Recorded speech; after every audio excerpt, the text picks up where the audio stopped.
Nggak ada suaranya, Kak. Hai Kak Indra, Halo.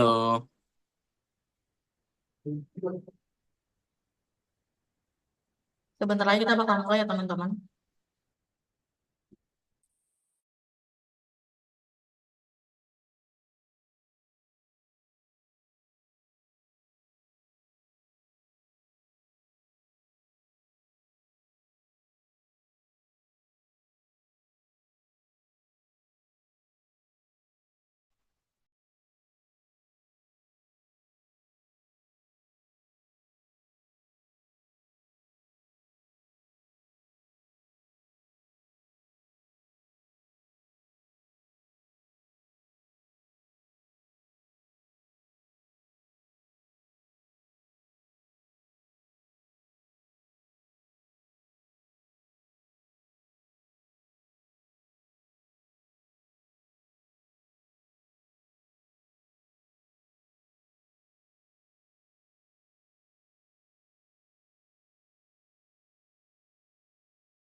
Halo, selamat siang teman-teman. Yang Ya, Ya, senang banget bisa berjumpa dengan teman-teman pada siang hari ini. Sebentar.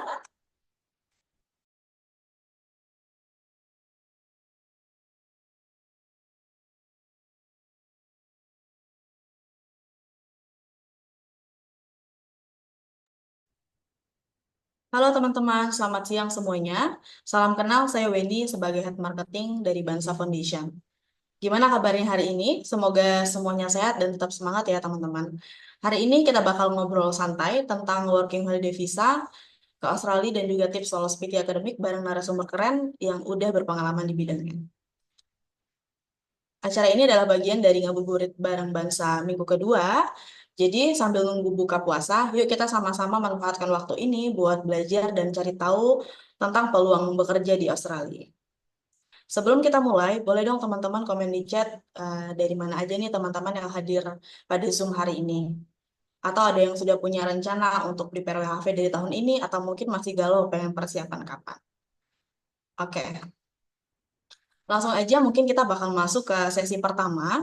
Kita kedatangan Kak Indra sebagai seorang WHV holder yang saat ini bekerja di Frankfurt, Australia. Dan kebetulan juga Kak Indra ini adalah alumni dari Bansa Foundation, yaitu waktu itu dia pernah mengikuti kelas PTI, lalu persiapan PTI tes officialnya juga bareng Bansa.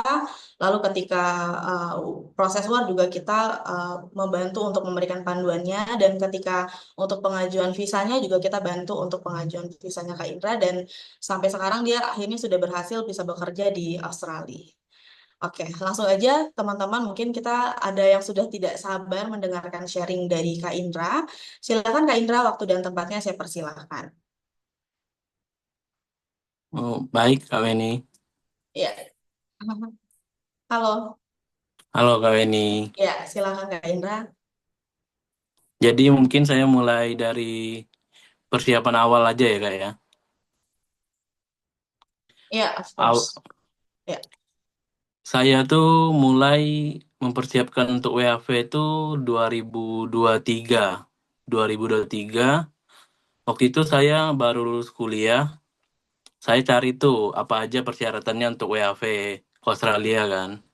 Nyata harus ada tes untuk mendapatkan sertifikat bahasa Inggrisnya seperti PTE, IELTS, terus dan lain-lain lah. Dan saya juga tanya kepada teman-teman, ada beberapa teman yang pakai IELTS, ada yang pakai PTE. Habis itu saya searching-searching lah, apa aja tempat yang bisa saya untuk mengikuti les bahasa Inggris itu. Habis itu saya dapat rekomendasi dari teman saya, yaitu adalah Bansa Bansa Bansa Foundation. Setelah itu, habis itu saya cek Instagramnya, saya coba hubungi, ternyata waktu itu dibalas sama Kak Weni. Untuk les-lesnya saya kebanyakan dibantu sama Kak Weni, sedangkan untuk bagian pengurusan visa gitu, saya dibantu dari pihak best partner oleh Kak Dewi dan Kak Weni juga. Setelah habis mungkin dari awal setelah saya les, habis itu mungkin kurang lebih 1 bulan gitulah, mungkin kurang lebih 1 bulan saya ikut les. Habis itu saya mendapatkan, habis itu saya tes PTI-nya, saya tesnya di Pontianak. Habis itu besokannya saya langsung dapatkan sertifikatnya.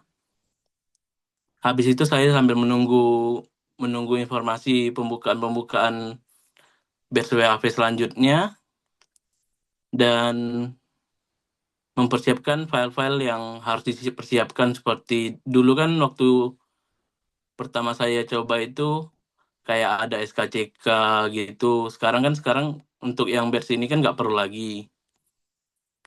Habis itu setelah mungkin saya tuh dapatnya 2004 Oktober kemarin.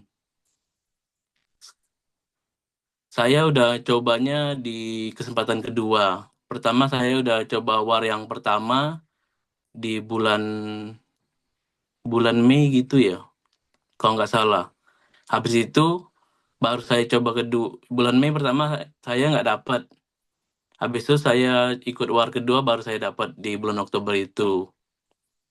Setelah saya dapat, saya langsung minta dari pihak base partner untuk membantu menguruskan visanya. Setelah diurus, saya medical check up. Medical check up, saya Oktober, kalau saya nggak salah, Oktober saya medical check up. Besoknya langsung granted visa saya. Dan saya berangkat ke Australia itu bulan Desember. Saya langsung berangkat ke Sydney waktu itu. Habis itu sambil saya cari informasi tentang kerjaan-kerjaan gitu, saya dapatnya di tanggal 30 gitu kerjaan. Habis itu saya berangkat ke daerah Queensland, nama nama daerahnya Kenilworth. Habis itu saya mulai kerja dari tanggal 1 Januari sampai sekarang di di company Ginger, company jahe gitu, perkebunan jahe. Tapi ini company-nya tuh milik pribadi, tapi da, milik pribadi dalam bentuk company. Mungkin itu aja sih yang bisa saya sharing. Mungkin yang lain kalau misalnya mau tanya, saya bisa bantu jawab mungkin. Udah itu aja Kak ini. Oke, Kak Indra, cukup menarik ya untuk ceritanya dan memang waktu itu waktunya juga cukup lumayan singkat dari Oktober sampai sekarang udah bisa cepat menemukan pekerjaan. Nah, kalau boleh tahu Kak Indra, mungkin saya bisa tanyain untuk mewakili teman-teman dulu nih sebelum kita nanti masuk ke sesi Q&A di terakhir. Nah, waktu itu gimana tuh Kak prosesnya ketika Kakak bisa mendapatkan pekerjaan di Australia? Apakah Kakak punya informasi dapatnya dari mana atau mungkin dari teman atau keluarga yang mungkin bisa memberikan informasi pekerjaan yang bisa kakak coba bekerja dari Desember ya sampai sekarang. Oh, Ya. pertama tuh saya sempat coba kerja di Sydney dulu Kak. Habis itu saya sambil cari info-info loker untuk perpanjang untuk extend visa WHV saya kan. Habis itu saya dapatnya di grup The Rock Indonesia. Itu emang grupnya grup anak-anak Indo yang ada di Australia. Habis itu saya dapat loker itu, saya chat orangnya dan ternyata masih masih ada masih mencari karyawan. Saya apply langsung saya diterima. Oke, memang jalannya cukup mulus juga ya Kak Indra. Karena memang ini juga proses kedua ketika kakak coba war waktu itu di tahun 2024. Mungkin ini bisa jadi motivasi teman-teman juga yang mungkin sebelumnya udah pernah coba war tapi belum belum bisa dapat. Eh, Kak Indah cukup hebat sih, maksudnya bisa coba kedua kali lagi dan berhasil dan alhasil sekarang sudah berada di Australia. Mungkin struggle tertentu sih Kak, saya mau tanya soal struggle tertentu yang mungkin Kakak hadapi kemarin ketika persiapan WHV itu apa sih kira-kira gitu. Dan apa sih yang mungkin bisa Kak Indah bisa share ke teman-teman hal yang cukup sulit untuk diurus kemarin ketika coba mempersiapkan WHV ini gitu. Oh, untuk saya sendiri sebenarnya sih saya kesulitannya pas war aja sih. Soalnya waktu war pertama itu saya udah sempat kayak ngisi-ngisi gitu ternyata udah sampai ke bantal 3-4 kali mungkin. Terus yang war kedua juga udah sempat ngisi udah di step ke step kedua gitu Hmm. sempat ke bantal 2-3 kali gitu lah. Ya. Sih, aku ingat banget sih Kak In karena kemarin ketika hari Hawar juga sambil kontek-kontekan bareng saya juga kan, bareng-bareng saya. Jadi benar-benar kita juga deg-degan bareng-bareng juga tuh kemarin luar biasa. Dan hebatnya War kemarin, kalau boleh tahu Kak Indra sendiri, ketika War 10 Oktober waktu itu, dokumen yang diinput lengkap semua nggak Kak? Atau ada beberapa yang kosong? Oh, lengkap sih Kak saya. Iya, karena hokinya teman-teman di War di 10 Oktober waktu itu, hokinya yang saya lihat, ada beberapa teman-teman yang ikutan War, tapi mereka nggak sempat nge-upload, let's say, sertifikat BTI, atau mungkin dokumen-dokumen lain yang itu merupakan sebenarnya ada dokumen penting, tapi mereka nggak upload karena memang, apa namanya, suka error Kak ya, errornya tuh luar biasa Iya. ya, kepental-pental udah masuk, tak keluar lagi, masuk keluar lagi.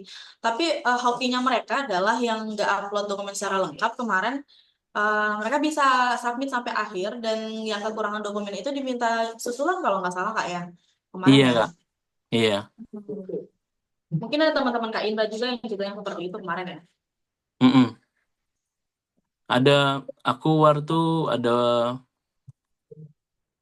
teman-temanku yang ikut war mungkin ada 5 sampai 6 orang gitulah. Hmm. Sedangkan yang dapat cuma 3 orang. Ya orang, wow, Hmm. cukup sulit ya, cukup sengit persaingannya. Semuanya ada plus minusnya Heeh. juga sih Kak. Soalnya Mm-mm. yang waktu batch yang Oktober itu kan dia bukanya Mm-mm. cuma satu batch tapi banyak kan. Mm-mm. Mm-mm. Jadi peluang Sih. untuk dapatnya ada, Mm. tapi ternyata agak tricky-tricky gitu lah Kak. Iya, iya, sih memang luar biasa di UAR tahun kemarin. Tapi ini Kak, soal struggle lainnya kayak misal persiapan kelas bahasa Inggris yang mungkin kan kemarin gimana tuh yang Kakak rasain di ketika persiapan kelas di Bansa? Apakah cukup membantu atau gimana? Kemarin kan di Bansa itu kan biasanya kita kasih kelas, ada prosedurnya. Yang pertama kan pretest dulu. Setelah pretest kan kemarin nentuin kelasnya ya sama Indra ya. Itu Ya kemarin ya. gimana Kak? Apakah kelas yang kita rekomendasikan sesuai dengan kemampuannya Kak In? Terus ketika belajar di kelas, apakah cukup membantu gitu untuk persiapan Oh, tesnya kakak? untuk persiapan tesnya tuh saya waktu itu kan saya online Kak. Ya. Nah, saya puas banget sih sama pengajarnya. Soalnya Hmm. waktu itu gurunya tuh ngajarin kami tuh sampai benar-benar paham dulu baru boleh selesai kelasnya. Kalau I memang see. di step ini belum belum paham semuanya, emang Hmm. kelasnya bakal nggak mungkin selesai gitu. Hmm. Jadi untuk yang anak-anak yang belajarnya juga kayak dipaksa untuk harus ngerti, harus belajar gitu. Wow, seru ya kayaknya. Kemarin kakak ambil kelas online tuh bareng Miss atau Sar siapa nih? Kalau boleh tahu. Saya soalnya cukup Bah, lupa juga. saya, saya juga lupa sih, Heeh. yang ini Kak, yang apa tuh? Memnya tuh yang tinggal di Paris kayaknya. Oh, Mem Susan. Ah iya, Mem Oh, Susan. sama Mem Susan. Nah, Oke, oke. Karena Kak In juga kan sebenarnya kita kan di Bansa itu teman-teman yang mungkin teman-teman boleh tahu, kita tuh berofisnya tuh di Pontianak. Tapi Kak Indra ini dia waktu itu asli mana Kak kalau boleh tahu? Ketapang ya? saya aslinya Kalimantan Barat, Ketapang, tapi Mm-mm. waktu itu saya lagi stay di Semarang sih Kak. Oh iya, jadi ambil kelasnya online. Nah, jadi bisa jadi alternatif teman-teman juga yang mau persiapan tuh kita bisa bantu online juga teman-teman for your information gitu. Oke, Kak Indra cukup cukup ini sih. Mungkin kita bisa let's move ke Australia. Kalau di Australia sendiri, apa sih yang mungkin jadi em, kayak apa namanya culture shocknya di sana ketika baru-baru sampai di sana? Apa kayak mungkin kakak bisa sharing ke teman-teman mungkin? Mungkin menurut saya tuh pertama kita kita kan Hmm. orang Asia ya kayak mungkin kita Hmm. cenderung kayak agak sungkan gitu ya. Ya, Sedangkan kalau orang-orang Australia di sini tuh mereka kalau misalnya mau mengutarakan sesuatu tuh harus ya langsung aja nggak perlu kayak nggak enakan gitu. sih. Jadi kayak di kerjaan tuh Hmm. aku ngomong sama bosku tuh misalnya apa yang kurang aku omongin. Terus misalnya aku pengen ada misalnya aku tanya bisa gak aku kerja lebih dari berapa jam lagi.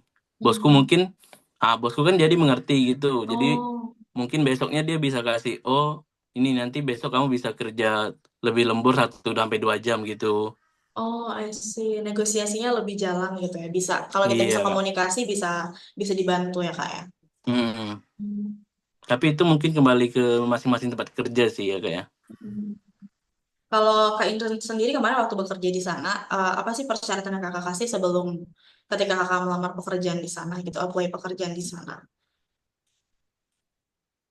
Saya kan pertama saya kan dibantu sama ada orang Indo juga Oh, yang udah kerja di sini kan. oh, Terus ya. saya cuma kirim CV, Mm-mm. habis itu ditanya di interview bos gitu, habis itu udah siap untuk bekerja, habis itu saya langsung berangkat. Oh, oh berarti kakak Tapi emang apply-nya dari Indo ya? enggak, saya apply-nya waktu itu saya sih aku di Sydney sih Kak. Oh di sini, belum di regional ya langsung. Oke. Itu prosesnya berapa lama Kak setelah Iya, Kakak apply terus langsung keterima gitu untuk pekerjaannya? itu 2 sampai 3 hari mungkin. 2 sampai 3 hari langsung direspon ya untuk CV-nya sendiri. Kalau CV kakak sendiri ada Iya. standar tertentu nggak sih kak yang mungkin kakak bisa share ke teman-teman yang lagi mau persiapan UHV juga sekarang yang ada di Zoom ini? Kalau untuk CV itu, Hmm. aku ada beberapa dari temanku juga agak beda-beda sih. Mereka di sini tuh resume-nya tuh, kalau kita di Indo kan ada pasang foto kita, Ya, terus kayak pengalaman-pengalaman kita, experience kita lah ya. ya. Nah, sedangkan kalau untuk di Australia tuh mereka biasanya resume-nya dalam bentuk chat, ada yang bentuk chat, ada yang bentuk CV kayak kita juga, Oh, I see. dan kebanyakan tuh mereka pengennya tuh experience-nya waktu di Australia. Misalnya kayak saya Oh, kan sebelumnya kan, saya kan dulu bergerak dulu kerja di bidang F&B kan ya, di Indo. ya. Habis itu waktu sampai Australia itu mereka cuma lihat aja CV saya pernah kerja F&B gini gini gini, tapi tetap Oh, harus di trial dulu Kak. Jadi I see. aku kan sempat kerja di coffee shop gitu di Sydney. Hmm. Nah, ternyata waktu aku kerja di coffee shop Sydney itu, dia misalnya oke, tanya hari ini kamu nanti jam segini kamu trial dulu. Nanti dari trial itu baru mereka bisa mutusin untuk nerima apa atau enggak gitu. Oh, ada masa probationnya juga. Oke. Tapi nggak lama ya Iya. kak ya. Kalau di Indonesia kan masa probation sekitar 3 bulan. Di sana berapa hari aja kak tadi? 3 hari aja aku Tiga yang hari. kalau yang untuk ke regional ya. Ah, ya, Iya. 3 hari aja. Setelah dari Sydney tadi ya. Emang agak beruntung sih ya sebenarnya. Ya, hoki-hoki. Iya. Ya, karena ada beberapa juga cerita teman-teman murid-murid dari Bansa yang mereka cerita kayak udah 1 atau 2 bulan masih belum dapat info pekerjaan di sana. Ada Iya. juga yang seperti itu. Banyak Oke, banget sih Kak orang banyak Indo. ya. Cumannya banyak Mm-mm. juga teman-teman Indo yang pertama kan pasti mereka berangkatnya ke kota-kota dulu kan. Ya, Nah, terus mereka sambil dan kayak kemarin aku ketemu di Sydney ada beberapa anak-anak Indo juga yang masih kayak gengsi-gengsian gitu sih Kak. oh, I see. Jadi Mas, kalau pribadi aku sendiri sih, kalau emang kita udah mau ngerantau kerja jauh, ya kita harus buang gengsi kita. Kita memang di sini kerja, ya betul. jadi gengsi dikesampingkan. Ya. Jadi emang harus mentalnya harus kuat lah menurutku. Peluang apapun kalau misalkan ada di depan mata, kalau bisa dicoba dan itu tidak memberat, tidak terlalu sulit, bisa dicoba kak ya. Iya, Kalau boleh tahu Kak In, untuk di sana tuh kakak jam kerjanya sehari berapa jam Kak normalnya? Dan hari kerjanya saya juga aku tuh mulai bisa 6 sampai 8 jam normalnya Kak 1 hari. 6 sampai 8 jam. Oke, cukup Hmm, banyak, cukup lumayan, lumayan lah ya Kak ya. iya, Standarnya memang segitu ya di sana ya. iya. Terus tergantung semuanya tergantung bos sih. Kalau misalnya kan aku kan ini kan bergerak di bagian ginger kan, bagian jahe kan. Iya. Misalnya emang lagi dari bosku lagi banyak orderan, kita bisa Hmm. kerja 1 minggu full. Kayak minggu Oh. ini, kayak minggu ini aku kerja. Tadi aku masih kerja hari Sabtu. Haha, Sabtu haha. ini aku masih kerja. Iya. Karena kemarin Kak In bilang katanya hari Sabtu biasanya libur ya di sana ya, Sabtu Minggu. Nah, Oke, berarti kalau ada permintaan khusus aja, jadi Sabtunya diisi untuk bekerja juga. Kalau Sabtu tuh jam kerjanya sama Kak kayak hari biasa. sama. Hmm. Kalau boleh tuh Kak In di sana kerjanya apakah kerja di satu bidang aja? Apa Kakak punya double job lain mungkin yang Kakak kerjain juga di sana? Untuk untuk sementara sih Kak, ini kan aku kan di bagian outbacknya emang yang outback banget kan.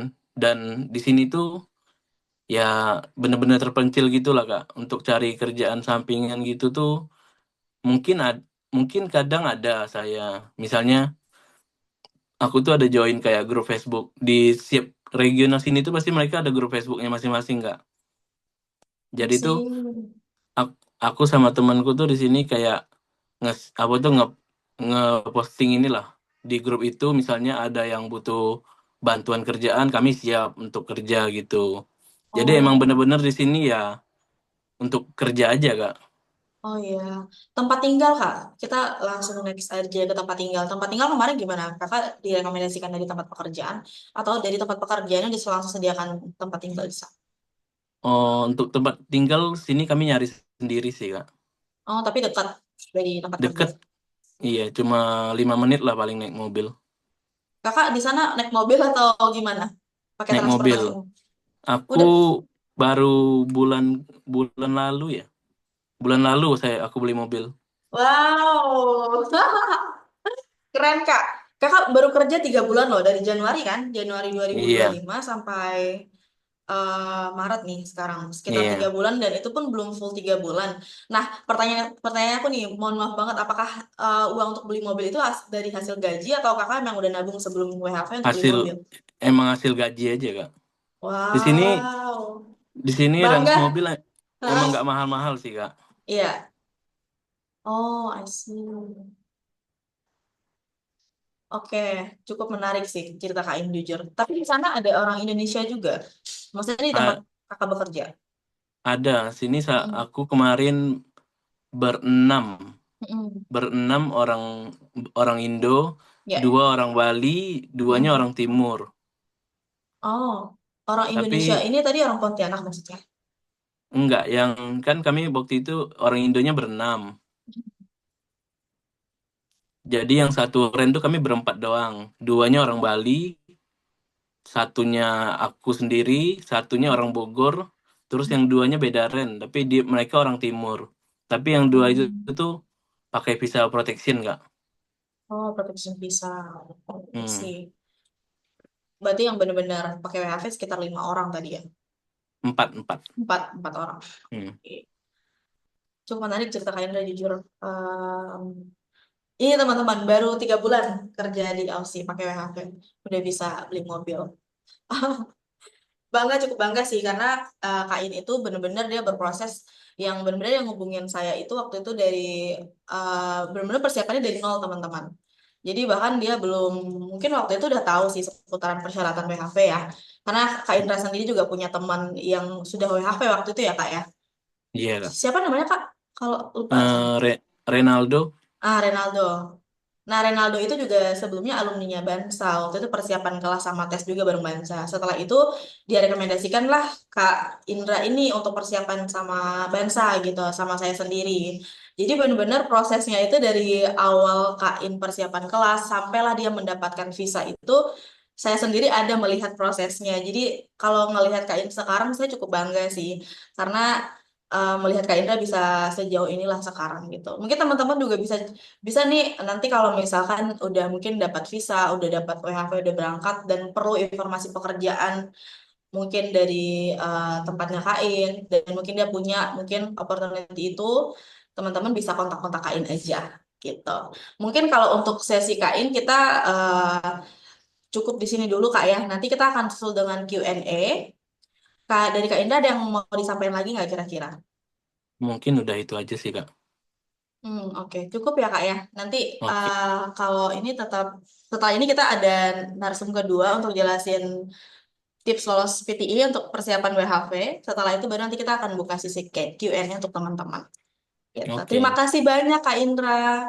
oke, Ya, sama-sama Kak. ya, oke. Kita akan next ya teman-teman. Seru banget jujur pengalaman Kak Indra sungguh sangat menginspirasi saya sendiri bahkan gitu. Bahkan untuk teman-teman juga di sini saya berharap seperti hopefully. Jadi jadi pengen kau sih nggak sih kalau dengar ceritanya seperti ini? Karena bener-bener jalannya Kak In itu cukup bisa dikatakan mulus teman-teman. Bisa bisa dikatakan cukup hoki lah ya walaupun memang dia juga war sampai 2 kali. Gitu. Oke. Untuk next teman-teman kita bakal masuk ke sesi kedua yaitu tips lolos PT akademik untuk persiapan WHV. Jadi untuk WHV itu teman-teman kalau ada teman-teman yang belum tahu kalau teman-teman mau pakai PTI untuk syarat kelulusan bahasa Inggrisnya itu teman-teman bisa cari target skor minimal di angka 30/90. Jadi untuk kali ini yang bakal bantu teman-teman untuk belajar dari PT-nya adalah Sir Adib. Dia adalah salah satu instrukturnya dari Bansa yang sudah juga mempunyai certified PT-nya langsung dari PTI-nya sendiri gitu. Nanti Sir Adib bakal jelasin gimana sih strategi belajar PT yang efektif atau apa aja kesalahan yang sering dilakukan saat tes, lalu dan yang sebagainya yang mungkin akan jadi trouble teman-teman ketika mungkin tidak mengambil PTI. Apa sih tips-tipsnya gitu. Langsung aja teman-teman kita bakal dengerin dari Sir Adibnya langsung. Waktu dan tempatnya saya persilahkan, Sir. Oke, halo, apakah suara saya kedengaran? Terdengar, Sir. Oke, terima kasih ya Kak Weni. Waduh, aku tadi lagi dengar ceritanya ya, terus kepikiran 3 bulan tiba-tiba udah dapat mobil. Wow, ngapain aku kerja di sini? Aku mikirnya tiba-tiba tuh. Nah, mungkin beberapa informasi yang perlu didengarin dulu sama teman-teman adalah kenapa sih harus ambil PTI? Kenapa sih kita nggak ngambil tes-tes lain? Karena mungkin teman-teman kalian atau kenalan kalian juga pernah ngambil WHV dengan cara yang berbeda. Misalnya dia bisa ngambil dari PTI atau bahkan Cambridge English Qualification. Tapi mungkin paling banyaknya itu ngambilnya dari PTI. Nah, beberapa poin penting yang perlu kita ingat tentang PTI itu akan aku jelaskan di dalam presentasi ini. Jadi mungkin aku izin presentasi juga ya, Kak Weni. Sebentar.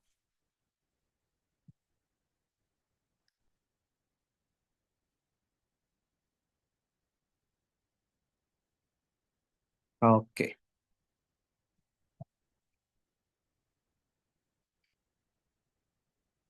Oke, aku harap udah kelihatan ya. Mungkin seseorang bisa confirm lewat chat. Udah, Sir. Oke, thank you. Nah, mungkin tanpa berlama-lama aja, langsung kita masuk ke penjelasan apa sih Pearson itu. Kita kenalan dulu nih dengan PTE test. Jadi PTE itu adalah Pearson Test of English. Jadi P-nya itu it stands for the name of the um, company that makes this test, yaitu Pearson. Dan beberapa hal yang perlu dicatat sebagai poin penting yang bikin PT itu spesial adalah pertama, fast result. Jadi kalau kamu ambil IELTS atau ngambil TOEFL, kamu bisa ekspektasikan sekitar 3 sampai 4 minggu sebelum hasil tes kalian itu keluar. Tapi beda dengan PTE. Kalian bisa menunggu 2 sampai 5 hari atau bahkan ada kasus yang spesial nih. 1 jam setelah mereka ngambil tes, tiba-tiba udah keluar. Nah, tapi ya dengan beberapa pengecualian. Karena bisa saja servernya lagi sibuk, ada kasus-kasus di mana server itu sangat sibuk sekali ya, dan biasanya itu sibuk gara-gara apa? Bisa ditebak, gara-gara orang tuh pada kebut-kebutan mau ngambil PTI-nya untuk WHV. Biasanya itu gara-gara udah ada rumor WHV tiba-tiba bulan depan, WHV 2 bulan lagi, gitu kan? Tiba-tiba baru pada mau ngambil PTI test. Nah, makanya em, preparation yang tepat itu adalah preparation yang kalian lakukan secepat mungkin sebenarnya, tapi bukan artinya kalian harus nge-rush everything. No, because when it comes to learning any language, mau itu bahasa Inggris, Mandarin atau bahkan bahasa Finlandia bahkan gitu ya, semuanya bakal ngambil banyak sekali waktu. It's going to take a lot of times. Nah, selanjutnya flexible booking, dan maksud aku flexible booking itu adalah kamu bisa ngambil tes PTI-nya itu booking waktunya itu hampir maksimal ya, maksimal, dan artinya ini udah paling telat banget 24 jam sebelum tesnya. Nah, jadi saran aku sebenarnya jangan lakukan ini, tapi kadang orang-orang yang lagi kepincut, yang lagi memang sibuk banget, misalnya misalnya gitu kan, baru selesai belajarnya atau bahkan baru ada uangnya gitu, tiba-tiba harus booking gitu kan. Akhirnya besok mereka mau booking. Biasanya orang yang sibuk banget tuh ngambilnya PTI. Nah, karena dalam 1 hari itu aja kamu udah bisa booking tesnya dan besoknya bisa langsung tes seperti itu. Selanjutnya juga easier rubrics to learn. Jadi rubrics yang aku maksudkan ini adalah penilaian apa sih yang mereka pakai gitu untuk menentukan bahasa Inggris kamu itu bagus, moderate atau biasa-biasa aja.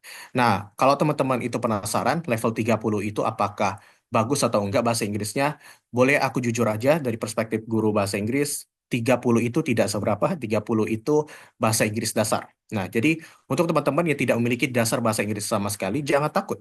Karena justru 30 itu merupakan level di mana kamu baru saja mempelajari gimana cara ngomong bahasa Inggris dan kamu tuh bisa berkomunikasi secara simpel pakai bahasa Inggris. Kalau kita artikan ke bahasa Indonesia tuh kurang lebih kayak kalau kamu pernah dengar bule mencoba ngomong sama kamu gitu kan, dia mungkin bilang, halo, nama saya, terus disebutinnya Eric atau mungkin James kayak gitu kan, dengan logat Britishnya atau logat Australia dia lebih tebal gitu ya. Kurang lebih sama seperti cara mereka ngomong. So you don't have to be afraid when it comes to pronunciation or even your own accent.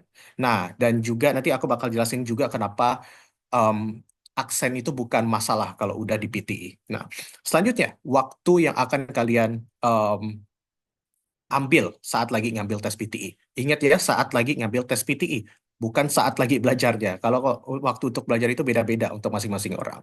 Tapi typically for PTI itu sekitar 2 jam. Waduh, lama dong ya? Enggak. Jadi ternyata PTI ini adalah tes bahasa Inggris yang paling cepat. Salah satu tes bahasa Inggris yang paling cepat di antara teman-temannya yang lain. Nah, kenapa aku sebut salah satu? Karena ada beberapa tes yang memang jauh lebih cepat daripada PTI.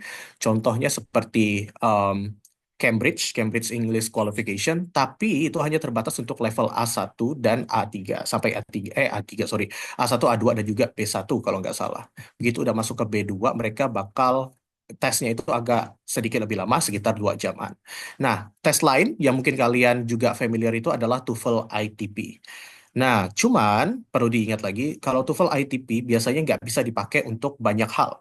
TOEFL ITP itu cukup untuk menunjukkan bahwa kamu itu punya skill bahasa Inggris yang memadai, biasanya untuk universitas dalam negeri, atau bahkan untuk daftar ke beasiswa. Biasanya gitu aja. Pun, kalau kamu daftar beasiswa pakai TOEFL ITP, biasanya mereka minta lagi tes-tes yang agak lebih tinggi levelnya, seperti tes PTE dan juga IELTS. Jadi ya ujung-ujungnya ambil aja IELTS atau PTE daripada ngambil 2 kali TOEFL ITP-nya gitu. TOEFL ITP itu sekitar 1,5 jam kalau kamu mau ambil tesnya, dan nggak ada tes speaking. Yang ada cuma tes listening, tes reading, dan juga tes structure. Tes structure itu apa? Grammar. Ya, teman kita semua itu kan grammar kan paling subjek favorit kita semua. Lanjut.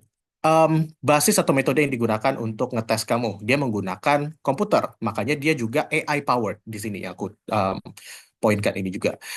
Karena dia menggunakan komputer, jadi untuk beberapa orang, terutama kita para Gen Z ya, lebih enak untuk kita, karena apalagi kalau udah masalah nulis esai, we don't really have to count the number of words that we've already written. Kita nggak perlu ngitung jumlah kata lagi secara manual gitu ya, karena capek banget kan, belum lagi dengan tulisan kita yang kayak cakar ayam, waduh sakit banget pakai kertas PTI yang buram gitu, dengan pensil kita yang udah tumpul, nggak bisa kebaca sama sekali.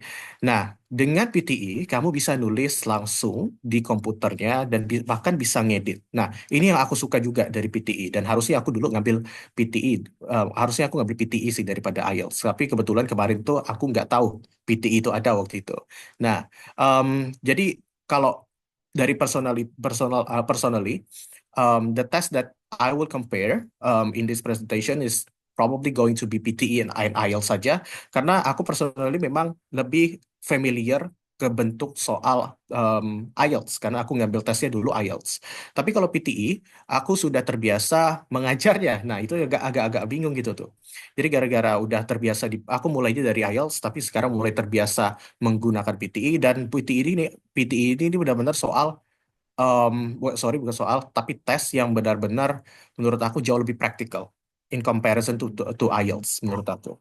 Nah, lanjut lagi, karena dia computer based tes ya, jadi kamu nggak perlu takut kalau ada apa ya, nulisnya kebanyakan atau kependekan. Karena PTE bakal menunjukkan langsung di bawah, di bagian bawah kiri kalau nggak salah itu, jumlah kata yang sudah kamu kerjakan. Nah, makanya untuk latihan structure atau bahkan latihan menulis dari segi ini ya, dari segi flow-nya itu jauh lebih enak kalau kamu lagi ngerjain PTE. Nah, AI powered ini juga poin utama dari PTE yang belum dipakai sama tes-tes yang lain seperti IELTS dan TOEFL. Kalau kita ambil IELTS contohnya, kalau kamu ngerjain esai, yang bakal menilai esai kamu itu adalah manusia. Nah, apakah artinya hal ini adalah hal yang buruk? Not necessarily. For some people, however, mereka agak kurang percaya kalau udah sama manusia. Karena manusia punya bias mereka masing-masing. Walaupun examiner IELTS kali ini tuh bakal ada 2 dalam satu esai, jadi memang ada cross-check antara 2 examiner itu. Dan ya, makanya tes IELTS itu makan banyak waktu juga. Tapi menurut aku justru dengan perkembangan AI yang sudah sangat pesat ini, bahkan udah bisa melebihi manusia ya. Kan ada beberapa kasus yang pacaran sama ChatGPT daripada pacarnya sendiri gitu ya, bahkan lebih terbuka gitu, lebih open up ke ChatGPT-nya ketimbang pacarnya sendiri itu banyak kasusnya. Nah, menurut aku ini juga menjadi poin plus untuk tes ya, karena sekarang kita udah nggak perlu lagi takut akan adanya bias dari manusia. Nah, sorry kok kemarin, kenapa tadi aku bilang aksen itu bukan lagi masalah kalau di dalam PTI? Karena PTI itu telah dilatih dalam 200 lebih aksen bahasa Inggris. Jadi kamu mau pakai aksen Indonesia kah atau bahkan aksen Melayu, aksen Singapura gitu kan, you know lah which one ya right? Nah, nggak perlu takut lagi pas karena AI-nya itu udah pasti tahu kamu lagi ngomong pakai aksen apa dan gimana cara menilainya. Udah pasti. Kalau manusia, however, beberapa manusia kan ada yang punya biasnya tersendiri. Mereka bisa menganggap aksen kamu itu sebagai sebuah mispronunciation atau bahkan kesalahan ritme dan semacamnya gitu. Makanya kalau in terms of speaking, bahkan PTE test itu masih tetap menang gitu. Nah, jangan dan kenapa PTE test, IELTS dan juga tes-tes lainnya seperti Cambridge English Qualification itu berada di level yang berbeda dengan TOEFL ITP. Tadi kalau masih ingat ya, kalau masih dengar juga, TOEFL ITP itu cuma ada tiga kan ya di tes. Pertama itu adalah speaking. Yang pertama itu adalah reading, yang kedua itu adalah listening, yang terakhir itu adalah structure. Kalau di tes-tes seperti Pearson atau IELTS, yang intinya tes-tes yang harganya 3 jutaan ke atas gitu, mereka tuh ngetesnya udah langsung 4 skill, yaitu skill yang pasti kalian pakai di kehidupan sehari-hari kalian, ya kan? Kalian bakal melakukan listening, kalian bakal melakukan reading, writing, dan juga speaking di kesehariannya. Dan 4 skill ini beda-beda cara melatihnya. Dan akan aku jelaskan nanti gimana cara ngembanginnya atau bahkan mempersiapkannya di rumah atau bahkan saat lagi kursus. Nah, tapi pertama-tama kita pelajari dulu um, overview dari tesnya. Nah, BTW ini adalah overview yang lama. Walaupun kelihatan kayak lebih sedikit ya, sebenarnya nggak sedikit. Ini cuma gara-gara aku bikinnya sendiri gitu secara manual. Tes yang lama itu ngambil waktu sekitar 2 jam lebih, 2 jam 15 menit. Nah, itu pun sebenarnya masih salah satu tes paling cepat. Dan sekarang tesnya sudah makin efisien. Kita bisa lihat bahwa tesnya itu kurang lebih pas 2 jam dan kamu tidak akan lagi diberikan waktu istirahat, tapi menurut aku nggak masalah. Karena harusnya memang sebelum ngambil tes itu kamu udah siapin diri, udah ke WC, pastiin nggak ada lagi cairan yang bakal keluar di tengah-tengah tes gitu kan. Tapi jangan lupa juga untuk minum yang cukup karena kamu bakal speaking lumayan lama loh. Kamu juga bakal berpikir berat nantinya itu. Siapin air, siapkan em, alat tulis yang kayak pensil aja gitu kan. Dan jangan bawa barang yang tidak dibutuhkan, jangan bawa barang yang tidak diizinkan di dalam ruangannya. Pastikan kalian datang dengan sesuai aturan. Nanti kalian bakal diberikan handbook juga sebelum ngambil tesnya itu. Nah, kalau kalian lihat di sini kok tiba-tiba cuma ada 3 part, ya kan? Tadi kok akunya bilang ada 4 part. Lihat, di bagian part pertama itu adalah speaking and writing. Dan speaking and writing ini digabungkan karena writing itu cuma ada 2 soal di sini. Bukan artinya writing kamu bakal dinilai dari 2 soal ini aja ya. Karena soal PT itu bermacam-macam. Tapi so far, bear with me, di dalam IELTS, di dalam PTE itu cuma ada 2 soal, 2 jenis soal, sorry. Jadi yang pertama itu adalah summarize written text, di mana kamu harus membuat sebuah rangkuman berdasarkan sebuah tulisan yang panjangnya itu sekitar 200 sampai 300 kata tulisannya itu yang harus kamu baca dan summarize menjadi satu kalimat. Nah, ini yang menjadi masalah di banyak sekali test taker di mana mereka satu nggak baca instruksi soal, kedua mereka ternyata nggak tahu yang mana kalimat, yang mana kata, bedain.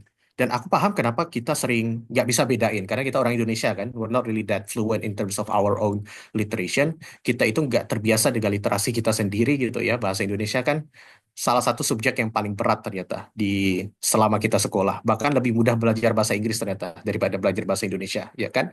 Karena itulah realita literasi kita memang masih kurang dan jangan dilihat secara pesimis, artinya kita cuma perlu belajar sekarang dan pastikan generasi selanjutnya itu tidak seperti kita, gitu aja kan intinya. Nah, balik lagi. Terlalu banyak aku ngomong. Summarize written text. Jadi kamu harus nge-summarize atau membuat rangkuman berdasarkan sebuah teks yang lumayan panjang, nanti kamu baca dan dibuat dalam satu kalimat. Jadi nggak boleh ada lebih dari satu titik. Nah, soal yang kedua itu adalah write essay. Soal favorit banyak orang, ya secara sarkastik aku ngomongnya secara ironi. Karena kamu di dalam esai PT ini kamu harus menulis sekitar 200 sampai 300 kata. Nah, kebalikan dari summary written text-nya di mana kamu harus baca dan nulis sekitar 5 sampai 75 kalimat aja kan. Yang ini kamu harus nulis 200 sampai 300 kata kalau mau nilainya tinggi. Dan 200 300 kalimat kata itu nggak boleh cuman sembarangan nulis saja. Kamu harus menjawab soalnya, kamu harus paham apa yang diminta sama soalnya, kamu harus juga paham kasus aslinya gimana, gitu. Di Bansa ini kami bakal mengajarkan bukan cuma sekedar tips and tricks ya, karena banyak sekali miskonsepsi kayak, oh ada nih tips and tricksnya, ada template-nya kayak gitu kan, nggak ada, nggak boleh lagi pakai template BTW di PTI.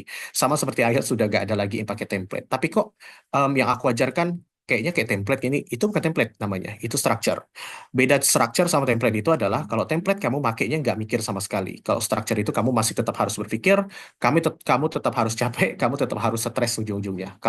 Jadi indikatornya apakah ini template atau structure adalah kamu stres nggak makainya. Kalau kamu stres capek artinya itu structure. Kalau kamu nggak banyak pikir makainya artinya itu template. Dan biasanya hasil template itu tidak mengandung koherensi yang baik. Dan itulah penyakit utama dari banyak sekali soal. Oke, ada yang coret-coret tuh. Lanjut, di part kedua. Part kedua itu adalah reading, dan part ketiganya adalah listening. Reading dan listening itu memiliki beberapa soal yang mirip-miripan, yang akan aku tunjukkan juga nantinya di bagian pertengahan soalnya. Nah, oh ya sorry, tadi belum kejawab. Kenapa speaking and writing itu digabungkan menjadi satu bagian? Pertama, kamu harus sadar bahwa speaking itu memerlukan saat kalian melakukan tes PTE speaking itu kalian memerlukan mikrofon yang aktif, ya kan? Jadi untuk meminimalisir kerusakan mikrofon ya, meminimalisir kesempatan mikrofon kalian itu rusak, um, tes speakingnya itu dilakukan di awal-awal. Jadi tes pertama yang akan kalian lakukan itu memang speaking. Jadi nggak terlalu jauh dari saat kalian memeriksa apakah mikrofon kalian itu bekerja dengan baik sampai ke tes aslinya gitu. Soalnya kan agak resiko ya kalau misalnya kamu ngetes mikrofonnya itu awal-awal, ya awal-awal sebelum tes. Terus nanti speakingnya malah di bagian terakhir, di bagian kayak di listening misalnya gitu. Udah sekitar 1 jam lebih baru kalian speaking. Itu kita udah nggak tahu kan apa yang terjadi pada mikrofon kita, bisa aja kesandung, bisa aja udah rusak tiba-tiba pinnya tengah-tengah lagi ngerjain gitu kan, dan nggak bakal dikasih tahu sama PTI-nya tengah-tengah soal. Nanti ujung-ujungnya malah nggak kerekam sama sekali gitu. Makanya dia selalu melakukannya di awal-awal tes. Jadi memang hampir nggak ada kesalahan mikrofon sama sekali. Dan itu juga tanggung jawab kalian untuk memastikan bahwa mikrofonnya itu bekerja dengan baik gitu. Kalau nggak, kalau ada kerusakan sedikit dan semacamnya itu harusnya kalian langsung laporkan gitu. Nah, makanya speaking dan writing itu disatukan. Pertama karena writingnya cuma ada 2 soal, dan speakingnya membutuhkan mikrofon yang secepat mungkin gitu. Jadi ya untuk mengefisiensikan waktu, mereka gabungkan speaking and writing dalam satu section. Reading dan listening itu dipisahnya juga dipisahkan karena masing-masing memiliki waktu yang lumayan panjang tuh, sekitar di setengah jam gitu. Tapi menurut aku yang paling harus kalian hati-hatikan itu adalah reading. Ya paling harus kalian hati-hati itu di bagian reading. Karena reading itu dinilai, ulangi, waktunya itu dihitung dari soal pertama yang kamu kerjakan sampai soal terakhir. Jadi kalau misalnya kamu baru ngerjain 5 dari 16 soal, tapi waktunya sudah sisa 5 menit. Jadi kamu harus ngerjain 16 soal sisanya itu sekitar 5 menit lagi. Gitu. Sedangkan di beberapa soal, seperti listening misalnya, biasanya soal-soalnya itu waktunya itu dihitung per soal. Jadi masing-masing soal ada yang 10 menit, dan kalau 10 menitnya sudah selesai dan kamu belum selesai ngerjain soalnya, dia biasanya langsung skip ke soal selanjutnya. Jadi kamu nggak perlu takut gitu untuk manajemen waktu. Jadi ya, some things to remember aja. Next. Bentar ya. Nah, ini dia partnya. Tapi ya kalau misalnya mau di screenshot silahkan. Karena ini kalau mau dijelasin, oh bisa batal puasa nanti aku. Tapi bisa kok, cuman per bagian section ya, nanti aku akan jelasin juga. Nah, next ke preparation. Nah, apa sih yang perlu kalian siapkan sebelum ngambil tes PT ini? Jadi mungkin kalau kamu ngambil kelas di kami langsung melakukan, ya kami langsung melakukan ini, mengintegrasikannya dalam kelas secara langsung. Tapi secara umum ya 3 hal ini yang akan kalian pelajari. Pertama itu adalah mindset. Pertama yang harus kalian perhatikan itu adalah mindset kalian. Jadi hati-hati kalau misalnya kamu nganggap tes PTI ini sebagai tes bahasa Inggris aja gitu ya, itu kalian salah besar. Karena ini adalah tes komunikasi yang kebetulan dalam bahasa Inggris gitu. Kebetulan ngetes komunikasi kalian dalam bahasa Inggris. Jadi bedanya tes bahasa Inggris sama tes komunikasi bahasa Inggris itu apa sih?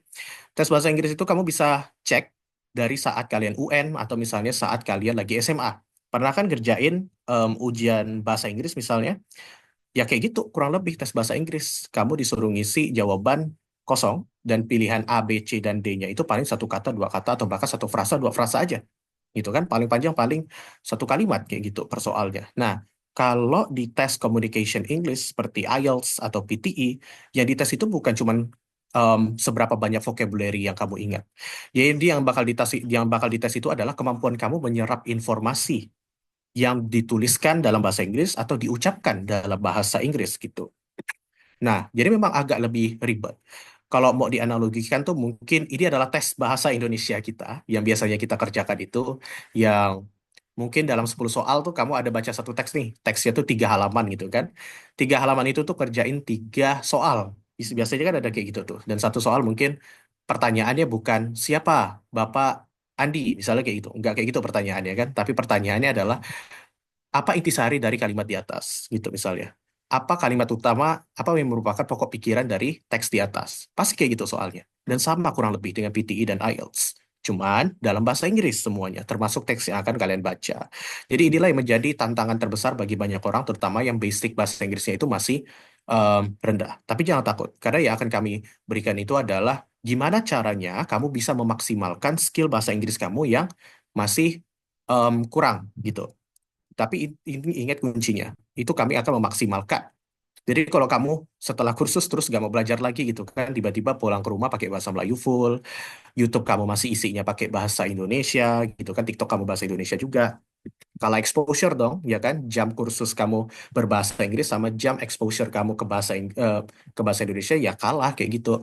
Karena ujung-ujungnya yang sudah kamu pelajari itu bakal ke cover sama bahasa Indonesia dan bahasa ibu kamu gitu. Nah, jadi ujung-ujungnya kayak masuk telinga kiri, keluar telinga kanan. Karena bahasa itu nggak bisa dipelajari seperti menghafal rumus, nggak ada rumusnya gitu.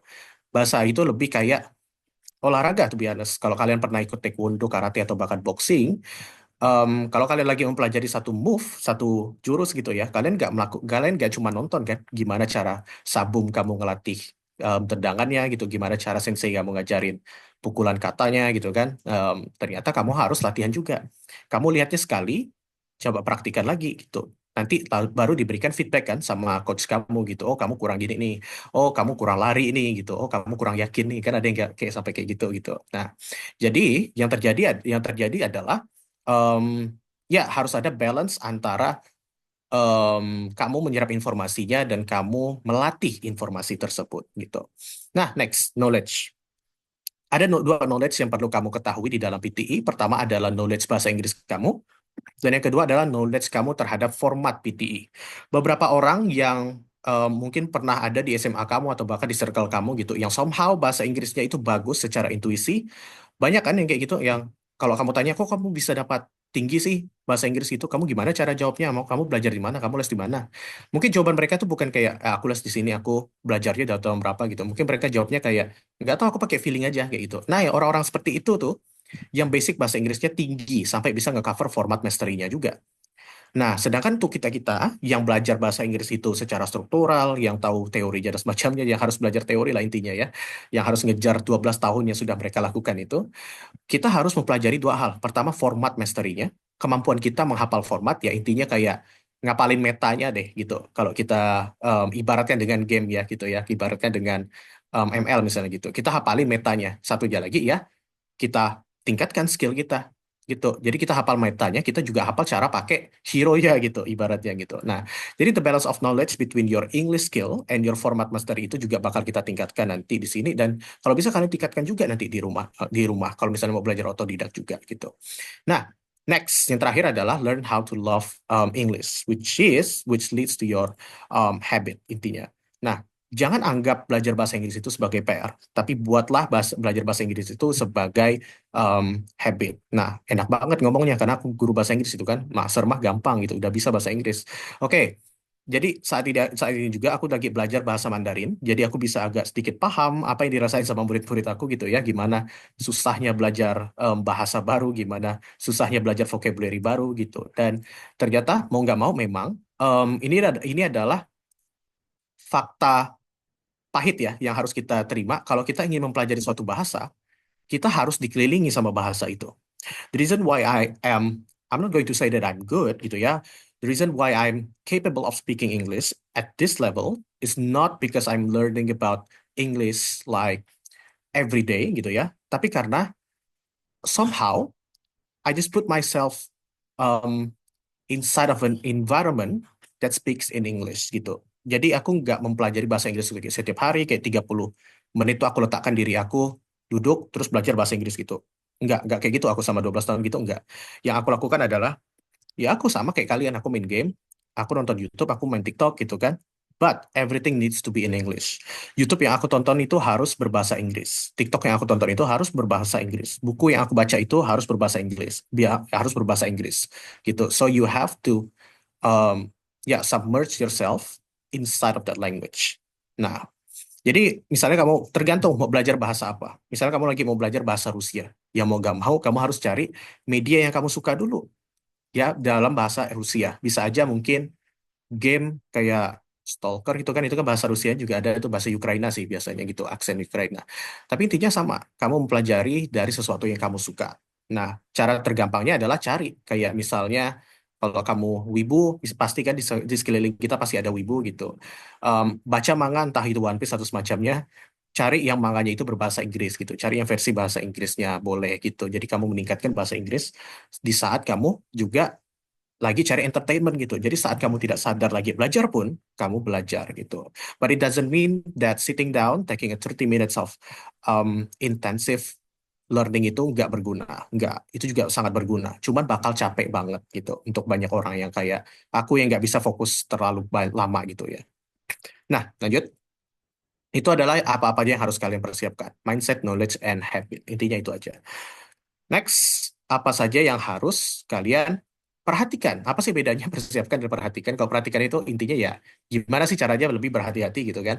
Nah, pertama adalah physical and psychological variables. Apa variabel-variabel psikologi dan fisik. Nah, em, intinya sehat-sehat aja, jaga-jaga kesehatan mental dan fisik. Karena beberapa test takers yang sudah kami cek juga gitu, udah kami lihat secara langsung, ada yang skor aslinya itu bisa 30-an. Postesnya itu bagus. Kami lihat secara langsung pun bahasa Inggrisnya itu memumpuni gitu. Tapi tiba-tiba karena dia sedang sakit, dan sakit itu kayak sekedar demam gitu, dia nggak bisa mengeluarkan skill optimalnya gitu. Ujung-ujungnya turun jadi kayak 20-an gitu. Dan sayangnya lagi di hari yang asli gitu, tes aslinya gitu. Which is very unfortunate gitu kan to happen. Nah, makanya setelah tes itu belum selesai perjalanan kalian itu selesai sampai tes dan bahkan sampai war. Setelah tes pun masih ada war gitu. Jalan menuju mobil 3 bulan itu lumayan panjang ya, berat ya jalannya itu. Nah, tapi kalau udah dapat ya pasti worth it gitu. Dan beberapa orang tuh mungkin nanyain kenapa sih tutor-tutornya pada nggak ngambil WHV, kalau WHV itu sebagus itu, kami belum ada dananya. Kalau udah dana aku udah pasti pergi kok, pasti masih ini kok, masih ngumpulin duit. Nah, lanjut. Intinya adalah physical and psychological variables. Misalnya kamu lagi patah hati, hati-hati. Kalau lagi patah hati, jangan langsung ambil tes, jangan langsung ambil tesnya dulu. Kalian mindful dulu, pikirin dulu perasaan kalian, feelingnya gitu. Intinya lagi sehat-sehatnya dulu, baru ngambil tesnya. Nah, next up to date knowledge. Cek pengetahuan kalian, yang tadi itu aku sebutin, apa sih tes mastery-nya itu, format mastery-nya setiap hari atau enggak at least setiap bulan. Karena PTE itu kan karena tes online ya, tesnya itu bukan bersifat online, sorry, tesnya itu diupdate secara online. Jadi kadang ada beberapa tes um, yang ada update-update barunya, soal-soal baru bisa diupdate gitu. Tapi so far kita belum menerima update soal baru.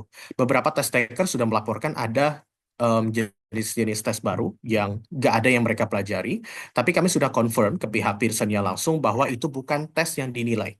Karena ternyata itu adalah tes prototype gitu. Jadi mereka cuman memberikan tes itu untuk ngetes apakah test taker tuh bisa nggak jawab soal ini, sesuai nggak soalnya kayak gitu, cocok nggak kalau kita pakai itu. Jadi itu cuman ya ibaratnya tes di dalam tes gitu, agak aneh gitu kan.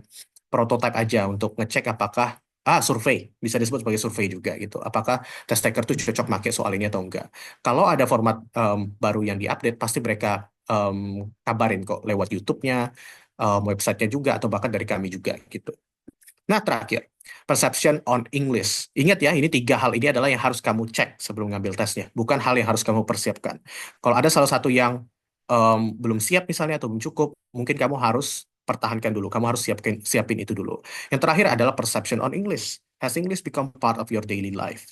Ya, ini bahasa dari kami para tutor tuh. Kalau kamu nggak membiasakan bahasa Inggris di keseharian kamu, jangan harap vocabulary yang akan kalian listen itu, yang bakal kalian hadapi saat listening itu bakal masuk ke dalam kepala.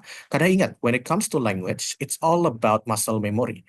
Aku mungkin tahun lalu ngomongnya gak selancar ini, but setelah ngomong lebih banyak lagi gitu kan, trying to speak in English gitu, yang terjadi adalah somehow my muscle memory, especially on my tongue and mouth, it becomes so adjusted that speaking in English doesn't seem like translating Indonesia to English anymore. Jadi aku udah nggak lagi perlu nge-translate bahasa Indonesia ke bahasa Inggris dan sebaliknya. Kalau aku lagi ngomong bahasa Inggris, yang hidup itu otak bahasa Inggris aku. Kalau aku lagi ngomong bahasa Indonesia, yang hidup itu bahasa Indonesia aku gitu, otak bahasa Indonesianya. Nah, sekarang kalau kamu tanya bahasa Mandarin aku gimana ya, kecil gini otaknya. Oke, HSK 1 aja belum selesai. Oke. Memang baru mulai aja gitu kan. Tapi intinya ya aku mulai paham nih gimana vocabulary itu, kenapa vocabulary itu menjadi challenge terbesar, terutama kalau udah masalah di bagian listening gitu, bagi banyak test taker dan students. Karena kita nggak terbiasa dengan apa ya, dengan media bahasa tersebut gitu. Nah, sekarang aku sudah mulai nonton Three Kingdom lagi, jadi ya mulai membiasakan telinga ini dengan bahasa Mandarin juga gitu. Next, masih ada waktu nggak ya Kak Weni, BTW? Masih Kak, masih aman. Masih ya? Oke. Nah, sekarang kita bahas persiapan per skillnya. Nah, ini mungkin yang kalian tunggu-tunggu nih. Ini apaan ya kan? Ini cuma bahasa politisi aja yang nggak terlalu general, terlalu umum. Kalian pengen tahunya per skillnya tuh gimana ngelatihnya? Oke, sekarang kita masuk ke skill aktif dulu, speaking and writing. Kenapa aku sebutnya skill aktif? Karena ini adalah skill yang kamu butuhkan untuk menyampaikan informasi, untuk menciptakan sebuah informasi kepada orang lain, gitu kan? Nah, pertama, kalau kamu lagi ngomong, kalau kamu ingin melatih speaking, kamu perlu partner. Kasihan yang jomblo ya, enggak. Yang jomblo pun bisa, Kak. Partner kan bukan partner love ya, gitu. Mungkin kalau kamu latihan sama pacar, justru malah nggak belajar ya kan. Nah, find a speaking partner.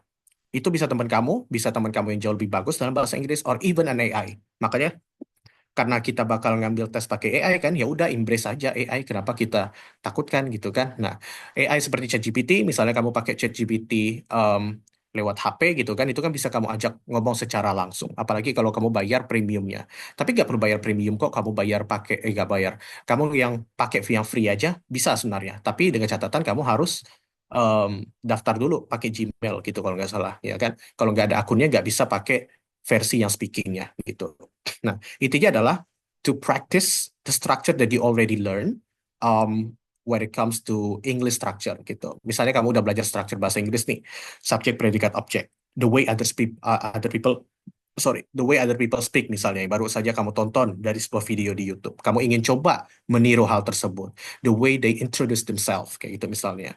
Ya, lakukan aja, gunakan human, minta teman kamu dengar, minta AI kayak gitu kan untuk nge-review cara kamu ngomong, atau bahkan intonasinya juga yang diminta di feedback kan gitu, atau di review sama mereka. Nah, with that, jadinya kamu nggak cuman latihan baca dalam hati. Karena banyak yang pasti kayak gitu, aku udah latihan kok, tapi latihan dalam hati. Baca kayak gitu di dalam rumah, ya nggak bisa, nggak bakal bisa speaking. Ya kan, karena kamu begitu speaking aslinya nanti di PTI, yang tantangan terbesarnya itu bukan skill speaking kamu, tapi mental kamu, karena kamu nggak terbiasa ngomong nyaring gitu. Nah, next, kalau nggak punya teman atau nggak punya AI gitu, kamu bisa gunakan recorder. HP pasti ada recordernya, ya kan? Setelah kamu coba baca teks apapun, misalnya lagi baca sebuah buku kah, atau coba perkenalkan diri kamu, atau coba bikin jurnal audio gitu, kayak hari ini kamu ngapain aja pakai bahasa Inggris, record it and listen to it again and again gitu, over and over again, berkali-kali. Jadi intinya kayak kamu udah terbiasa dengan suara kamu sendiri. Jangan malu BTW, ada yang malu kalau dengar suara sendiri kan, aku juga sih sebenarnya. Tapi jangan, karena kan apa ya, bandingin aja gitu benefit yang akan kalian dapatkan dengan rasa malu ini seberapa nggak gitu. Mending aku malu sekarang kah, atau dapat mobil dalam waktu 3 bulan kan, kapan lagi bro gitu, ya kan, dengan bayarnya cuma malu sedikit sedikit aja gini gitu. Mending sih malu menurut aku daripada gak dapat mobil 3 bulan ya kan. Waduh. Nah, intinya gitu, kalau udah masalah speaking itu, you need someone to talk to, you need someone to see whether or not you are speaking well or not gitu jadinya. Next, writing. Bear with me, baru speaking itu ya. Writing kurang lebih sama, cuman ya kamu harus writing di sini. Kamu bisa memulai writing itu dengan apapun, serius apapun. Nggak perlu kayak mikir aku mau nulis apa ya kayak gitu. Terserah, kayak sekedar kayak kamu cuman misalnya ikutin webinar ini hari ini juga, misalnya pulang. setelah selesai webinar ini, entah kamu yang puasa atau nggak puasa gitu ya, misalnya kamu puasa, kamu ngabuburit, ngapain habis itu? Kamu coba bikin summary dari bahasa Inggris, menggunakan bahasa Inggris ya, tentang webinar yang sudah disampaikan. Nah, strukturnya gimana cara kamu bikinnya gitu? Struktur awalnya adalah gimana cara webinar ini dibuka gitu kan? Siapa pembicara pertamanya, siapa pembicara keduanya? Pembicara keduanya itu ngomongin apa aja? Pembicara em, keduanya tadi ngomongin apa aja dan conclusionnya apa kayak gitu. Itu baru pertama. Obviously, it's going to be ugly gitu kan, it's going to be bad obviously, karena itu yang pertama yang kalian buat misalnya, nggak apa-apa, karena setelah kalian tulis, setelah kalian buat, kamu bisa minta review ke ChatGPT, kamu bisa minta review ke teman kamu yang hebat bahasa Inggris, kalau dia mau sih. Dia biasanya kan agak-agak nggak mau ya. Kamu bisa minta, paling enak sih memang ChatGPT, aku juga biasanya minta di ChatGPT aja gitu, tapi dengan prompt yang benar, dengan prompt yang benar. Jangan cuma minta ChatGPT review this gitu aja, review this dengan kriteria apa yang kamu ingin dengar, tanya secara detail seperti itu. Nah, lanjut lagi. Agak sidetrack. Aku bilang aku agak susah fokus ya. Um, nah, selain membuat sebuah summary seperti ini gitu ya, kamu bisa bikin jurnal harian juga. Jurnal harian yang aku maksud itu kayak ya kayak tadi saat kamu nge-record harian kamu itu seperti apa, kamu bisa cerita, Dear Diary, hari ini aku ngapain aja kayak gitu. Kalau kalau kamu terlalu manly untuk bisa nulis diary gitu. Nah, kalau terlalu manly untuk bisa nulis diary, tulis aja jurnal gitu. Sebenarnya jurnal dan diary itu sama, cuman kadang laki-laki nggak mau nyebutnya sebagai diary. Dia mau nyebutnya sebagai jurnal biar lebih keren gitu ya, maskulin gitu dengarnya. Nah, terserah, intinya kamu melatih tulisan kamu dan melatih kemampuan kamu mendeskripsikan sebuah hal yang abstrak atau bahkan yang ada di depan mata kamu. Nah, which comes to the third writing method, yaitu menulis apapun yang kamu yang kamu sedang lihat. Bisa misalnya kamu lagi melihat sebuah gedung nih, kamu deskripsikan aja gedungnya seperti apa. Sebatas kayak gitu aja. Kurang lebih itu kayak kamu lagi menggambar sketsa, kayak kamu lagi gambar-gambar, tapi menggunakan kata-kata. Karena ini adalah metode yang bisa kita gunakan. Karena gambar itu sebenarnya kan metode ekspresi kita kan. Tulisan juga metode ekspresi sebenarnya. Jadi sama seperti kayak kamu lagi belajar gambar, kamu belajar menulis di sini. Gitu. Jangan lupa tulisan kamu di review dan pelajari dua hal ini, yaitu punctuations and juga structure. Kalau punctuation sama structure kamu jelek, ya udah habis. Ujungnya tulisan kamu sebagus apapun nanti bakal dikurangi juga sama PTI-nya. Gara-gara ya lupa pakai huruf kapital. Aduh, lupa titik gitu. Aduh, lupa yang mana paragrafnya gitu. Oke, lanjut. Bear with me. Tinggal dua lagi nih. Nah, skill selanjutnya adalah skill pasif, reading dan listening. Reading itu adalah skill yang kamu gunakan kalau kamu mendapatkan informasi secara tertulis, ya kan, obviously. Cara meningkatkan itu atau cara mempersiapkannya adalah dengan ya baca. Gak suka kan? Aku juga gak suka baca kok. Tuh biasa saja, aku gak suka baca. Capek banget baca. Tapi kalau baca komik, laju, laju banget. BTW aku pernah tamat Naruto itu semua volume dalam waktu 2 hari aja. Itu, ya, mata aku merah habis itu, memang. Nah, tapi karena kebetulan aku memang suka kan, jadi dan pakai bahasa Inggris juga waktu itu, it helps me a lot in terms of not only understanding the background of Naruto's amazing story gitu ya, tapi juga membantu aku memahami gimana sih struktur bahasa Inggris secara intuitifnya gitu, secara intuisi jadinya. Aku nggak perlu mempelajari secara teori, jadi dari situ. Tapi enak kan tetap mendapatkan exposure banyak sekali bahasa itu. Nah, intinya adalah kalau kamu nggak suka baca, kamu harus cari dulu metode yang kamu suka. Kamu harus cari dulu media yang kamu suka. Dan jangan lupa, kalau misalnya kamu nggak punya dasar bahasa Inggris yang baik, jangan mulai yang susah-susah dulu. Cari yang mudah-mudah. Jangan gengsi, sekedar kayak cuma nonton Bluey misalnya gitu. Itu kan nonton ya. Kalau misalnya nonton Bluey, tahu Bluey nggak? Acara TV Australia itu yang isinya anjing biru itu, yang sekeluarga. BTW aku I highly recommended that because most of you are probably planning to go to Australia, dan banyak murid aku yang komplain gara-gara aksen Australia itu susah. Aku juga nggak tahu kenapa komplain ke aku gitu. Tapi kan aksen Australia itu lumayan susah BTW. Hampir sesusah British. Atau bahkan lebih susah dari British untuk beberapa orang. Nah, Bluey itu kebetulan acara TV Australia untuk anak-anak sebenarnya. Tapi ceritanya lumayan seru, to be honest. Yang menggunakan aksen Australia yang masih bisa didengar gitu. Jadi mungkin untuk membiasakan telinga kamu mendengar English, Australian English especially, you can use Bluey. Karena materi yang dibahas juga nggak berat. Kamu nggak bakal tiba-tiba dihadapi dengan gimana cara bikin reaktor nuklir gitu. Enggak. materinya pasti gampang-gampangan dulu gitu. Kenapa Blue Winnie nangis, dia rebutan mainan dengan saudaranya gitu, gimana cara ibunya ngehandle anaknya kayak gitu. Jadi it feels more family friendly, it's also stress friendly jadinya gitu. Kebetulan karakternya juga seru-seru juga kok. Nah, jangan malu, jangan gengsi nontonnya gitu. Biarin dikatain kayak anak kecil nonton gitu. Intinya kamu anak kecil yang bakal ke Australia, ya bakal beli mobil 3 bulan, ya kan? Mindset, jangan lupa mindsetnya. Oke, lanjut. Itu tadi tentang reading, agak susah. Listening. Listening juga mungkin bakal berhubungan sedikit dengan nonton-nontonan. Typically video-video YouTube, film atau kartun. For me, it was not Bluey yang menjadi exposure pertama aku, tapi Adventure Time. Kalau mungkin kamu pernah nonton di Cartoon Network dulu. Nah, kalau di aku itu banyak sekali frasa-frasa, kalimat-kalimat yang ada di Adventure Time itu yang somehow masih terngiang di kepala aku waktu itu. Nah, and it helps me a lot when it comes to learning English. Bahkan sampai sekarang saat aku nonton lagi, maraton lagi sampai habis gitu, beberapa frasanya itu masih tetap terngiang dan akhirnya aku paham maksud dari kalimat itu apa. One day you will eventually understand those materials, those phrases ujung-ujungnya. Selama kamu tetap melanjutkan proses pembelajarannya. YouTube channel juga help, terutama kalau kamu punya hobi-hobi tertentu, misalnya hobi kamu main game gitu kan, lagi main Marvel Rivals, for example, gitu kan. Game yang lumayan secara global ini lagi banyak, YouTubernya yang lagi banyak, streamernya, carilah YouTuber yang lagi main itu. Tapi jangan cari yang Indonesia dulu, bukannya nggak mendukung UMKM ya, bukan nggak mendukung YouTuber lokal, maksud aku adalah cari hal yang kamu suka kebetulan dalam bahasa Inggris juga gitu. Jadi ada motivation, you'll find motivation to listen or even watch that video gitu jadinya. Nah itu bakal membantu banyak listening kamu. Karena listening itu satu skill ya benar-benar gak ada tips and tricksnya kecuali terbiasa aja. Jadi tips and trick yang bisa aku berikan itu adalah tips and tricks membiasakan diri aja bisanya. Karena listening itu muscle memory, hampir sama seperti speaking juga muscle memory. Ya latihan intinya, latihan tuh taekwondo-nya, karate-nya.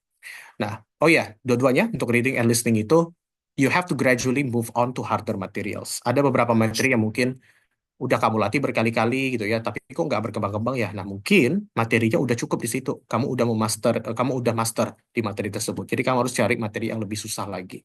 Ada juga situasi di mana kok aku nonton berkali-kali YouTube ini, tapi kok nggak ningkat-ningkat ya. Ternyata kamu pakai subtitles. Jadi yang kamu lakukan bukan latihan listening, tapi latihan reading gitu. Ya bagus, readingnya biasanya meningkat tuh. Readingnya biasanya meningkat jauh. Cuma listeningnya jadi stuck. Karena kalau kamu nggak melihat subtitles, kamu nggak bisa menerka apa yang diucapkan sama speakernya. Karena listening itu seperti itu juga. You have to embrace ambiguity. Reading dan listening itu bakal seperti itu. Karena aku bahkan nggak menguasai semua vocabulary yang ada di dalam bahasa Inggris, ya kan? Cuman sekitar 100 ribu aja kalau nggak salah, 1000 vocabulary itu aja cukup untuk kamu menjadi sebuah fluent English speaker sebenarnya. Dan 1000 itu nggak banyak kalau di compare atau dibandingkan dengan jumlah asli vocabulary yang ada di dunia ini, yang ada di bahasa Inggris, sorry, yang ada di bahasa Inggris itu mungkin ratusan ribu atau bahkan jutaan, banyak kan? Salah satu bahasa paling tua soalnya itu. Nah, masih ada waktu kau ini? Eh, Sekitar 5 menit lagi, Sat. Oke, 5 menit ya. Jadi aku rush nih sambil puasa juga dengan kering-keringnya. Oke.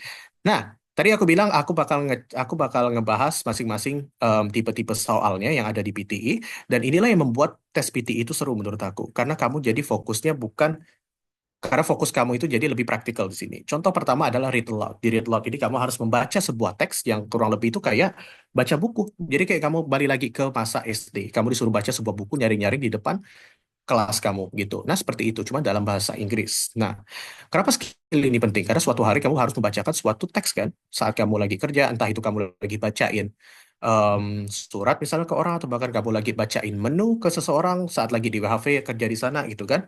Nah, makanya skillnya jadi larinya sangat praktikal. Termasuk juga describe image, di mana kamu harus kamu harus mendeskripsikan sebuah gambar gitu, yang sedang tidak dilihat oleh orang lain misalnya.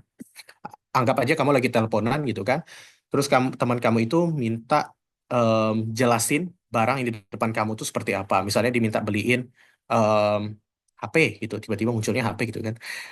Teman kamu minta beliin HP gitu. HP-nya seperti apa nih yang lagi di depan mata kamu? Kamu jelasin, kamu describe what kind of smartphone that you are looking at right now kayak gitu. Nah, practical skill. Nextnya juga answer short question. Kamu ditanya sama orang tiba-tiba spontan gitu kan. Kamu jawabnya juga harus spontan. Where do you live? Kamu jawabnya langsung I live in Pontianak. Ini di sini detailsnya semua kamu jelasin gitu. Jadi spontaneous skill speakingnya juga masuk. Summary written text dan write essay itu berguna banget untuk kamu yang mau ngambil student visa dan sebenarnya juga termasuk untuk kamu yang um, work holiday visa sih sebenarnya karena um, by being more formal dengan menjadi lebih formal aja dengan menjadi lebih fluent in academic writings kamu bisa terlihat lebih meyakinkan bagi banyak orang barat gitu ya dan with that artinya kamu bahkan bisa negosiasi gaji nanti satu hari ya kan sama mereka karena kamu kelihatan jauh lebih pintar jauh lebih berwibawa juga menggunakan kata-kata formal seperti itu nah itu untuk speaking and writing. Oke. Next, di bagian reading. Nah, kalau kamu lihat nih, aku share ya reading dan listening-nya. Ada beberapa soal yang mirip-miripan. Multiple choice, multiple answer, dan fill in the blanks. Multiple choice, single answer juga. Nah, di reading dan listening itu juga ada dua soal yang mirip-miripan seperti itu. Cuman medianya aja yang berbeda. Gitu. Ini di soal reading dan listening itu lebih ngetes kemampuan kamu memahami structure, terutama di reading. Di sinilah grammar kamu tuh cek habis-habisan. Kemampuan kamu memahami paragraf itu dicek habis-habisan, terutama di reorder paragraf. Karena di reorder paragraf itu, misalnya kamu udah capek nih jawab baca teks panjang gitu, ketemu reorder paragraf itu mungkin jadi agak lebih seru. Karena di reorder paragraf itu kamu disuruh menyusun kalimat, 5 kalimat, 4 sampai 5 kalimat menjadi satu paragraf lengkap. Nah, susah nggak ngerjainnya? Nggak, menurut aku ini malah yang paling seru. Karena strukturnya itu jelas banget. Kamu cari kalimat pertama, cari kalimat keduanya, terus cari kalimat yang semakin spesifik untuk mendukung dari awal sampai akhirnya. Gitu. Untuk fill in the blanks itu ngisi soal-soal yang kosong, multiple choice itu ya pilihan ganda. Itu aja simple reading. Ngerjain ya yang nggak simple ya BTW. Lanjut, listening. Listening itu ada beberapa soal yang mirip-mirip dengan sama dengan speaking. Pertama, summary spoken text. Summary spoken text itu mirip dengan, sorry, bukan speaking. Summary spoken text itu mirip dengan writing di summary written text. Kalau written text itu kamu baca teks, terus kamu bikin rangkuman. Di sini kamu dengar sebuah audio, terus kamu bikin rangkuman. Kayak gitu. Capek gak? Capek dengarnya gitu kan. Fill in the blanks, multiple choice, sama highlight correct summary, itu sebenarnya pilihan ganda, tapi kamu nanti dengar audio, terus pilih yang mana yang merupakan rangkuman em, paling tepat terhadap audio yang baru saja kamu dengar gitu. Kurang lebih kayak summary spoken text digabung dengan multiple choice. Select missing word. Select missing word itu nanti kamu dengar sebuah audio, terus di akhir audionya ada sebuah beep gitu kayak sensor, ada suara sensor gitu. Terus kamu disuruh pilih nih A, B, C, dan D, yang mana yang merupakan kalimat yang tepat untuk melanjutkan audio tadi, gitu. Highlight incorrect words. Kamu dengar audio, dan di depan kamu itu ada sebuah tulisan. Tulisan dan audionya itu mirip, kecuali untuk beberapa kata. Dan itulah beberapa kata itu yang harus kamu tekan. Saran aku nanti kalau kamu lagi ngerjain ya, kursor kamu, mouse kamu itu jangan sampai lepas dari yang lagi dibacain sama audionya. Begitu kamu ketemu yang tidak mirip, tekan aja, gitu. Bisa nggak kamu ngerjainnya setelah audionya selesai? Nggak bisa. Karena walaupun ada beberapa kata yang nggak sama dengan audio, bukan artinya itu kata-kata yang salah. Karena ternyata cuma diparafrase aja, diganti katanya. Terakhir, write from dictation. Write from dictation itu intinya kamu mendengar sebuah kalimat pendek biasanya, terus kamu tulis kalimatnya. Persis sama seperti yang diucapkan sama audionya. Itu. Nah, sudah selesai. Aku kembalikan ke Kak Weni. Oke, thank you very much, Sir Adib. Terima kasih atas materinya, sungguh sangat membantu teman-teman menurut saya sih ya. Jadi, next untuk sesinya, kita bakal masuk ke sesi Q&A. Ini adalah sesi yang ditunggu-tunggu mungkin untuk teman-teman yang sudah tidak sabar ingin menanyakan pertanyaan-pertanyaan yang sudah mereka tumpuk, gitu. Oke, buat teman-teman yang punya pertanyaan tentang WHV, nanti bisa tanyain ke Kak Indra. Kak Indra masih ada di room? Hai Kak Indra. Masih Kak? Oke, untuk WHV nanti pertanyaan terkait WHV bisa kita tanyain langsung ke Kak Indra langsung. Kalau untuk PTI bisa ke Ser Adib, tapi kalau untuk teknis pendaftaran, untuk lokasi tes, yang ingin menanyakan lokasi tes atau dan sebagainya, itu bisa langsung tanyakan ke saya aja. Gitu. Oke, jadi kita buka untuk sesi Q&A. Yang mau bertanya boleh please raise your hand. Silahkan. Ada yang ini? Jangan. Kak, mau Kak? Saya mau nanya. Oke, sebentar ya.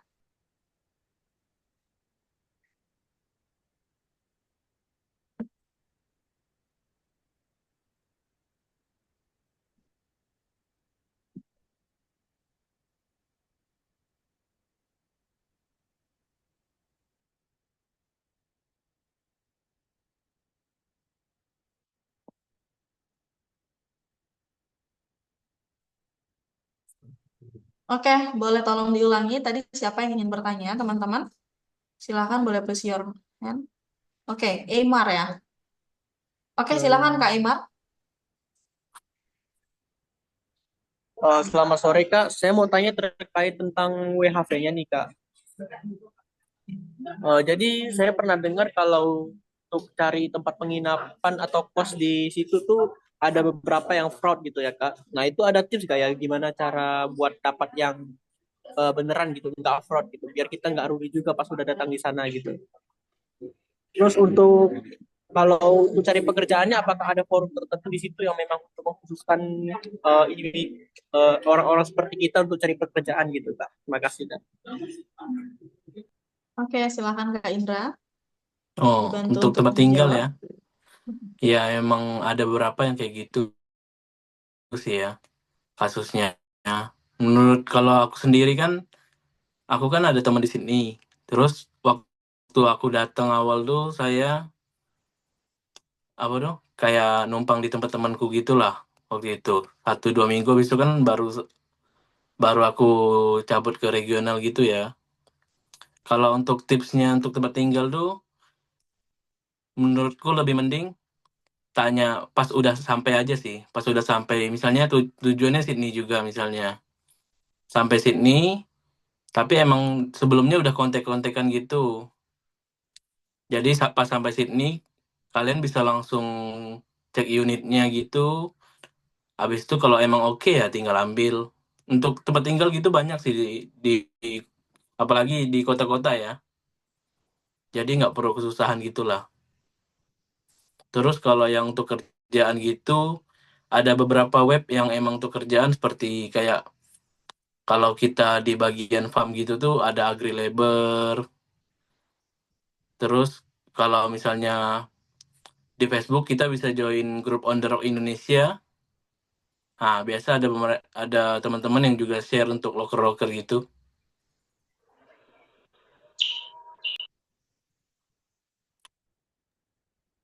Oke, Kak Eimar, apakah sudah menjawab pertanyaannya?